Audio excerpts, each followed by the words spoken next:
નમસ્કાર દર્શક મિત્રો, શું માર્ચ મહિનામાં જ કાળઝાળ ગરમી પડશે કે પછી માવઠું ડરાવશે? અંબાલાલ પટેલ અને પરેશ ગોસ્વામીની નવી આગાહી સાથે જાણીએ આજના 18 માર્ચ બુધવારના તાજા સમાચાર.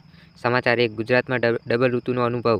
ગુજરાતના વાતાવરણમાં અત્યારે મિશ્ર ઋતુ જોવા મળી રહી છે. વહેલી સવારે ગુલાબી ઠંડી અને બપોરે આકરો તડકો પડતા લોકોએ બેવડી ઋતુનો અનુભવ કરી રહ્યા છે. આજે અમદાવાદ, રાજકોટ અને સુરતમાં મહત્તમ તાપમાન 35 થી 37 વચ્ચે રહેવાની શક્યતા છે, જ્યારે લઘુત્તમ તાપમાન 18 ની આસપાસ રહેશે. 2. અંબાલાલ પટેલની મોટી આગાહી. હવામાન નિષ્ણાત અંબાલાલ પટેલે જણાવ્યું છે કે માર્ચના મધ્યમ પશ્ચિમમાં સર્જાયેલા ડિસ્ટર્બન્સને કારણે વાદળછાયું વાતાવરણ રહી શકે છે. ઉત્તર ગુજરાત અને કચ્છના અમુક ભાગોમાં પવનની ગતિ વધી શકે છે. ખેડૂતોએ પાક લણણી વખતે સાવચેત રહેવું, કારણ કે હવામાં ભેજનું પ્રમાણ વધવાની શક્યતા છે. 3. પરેશ ગોસ્વામીનું વિશ્લેષણ. પરેશ ગોસ્વામીના જણાવ્યા અનુસાર હાલમાં કોઈ મોટો વરસાદ કે માવઠાની સિસ્ટમ સક્રિય નથી, પરંતુ સ્થાનિક લેવલે પવનની દિશા બદલાતા બપોર પછી ગરમીનો પારો ઊંચકાશે. સૌરાષ્ટ્રના દરિયાકાંઠાના વિસ્તારોમાં પવનની ગતિ 20 થી 30 કિમી પ્રતિ કલાકની ઝડપે રહેવાની સંભાવના છે. 4. ભારતનું હવામાન નેશનલ અપડેટ.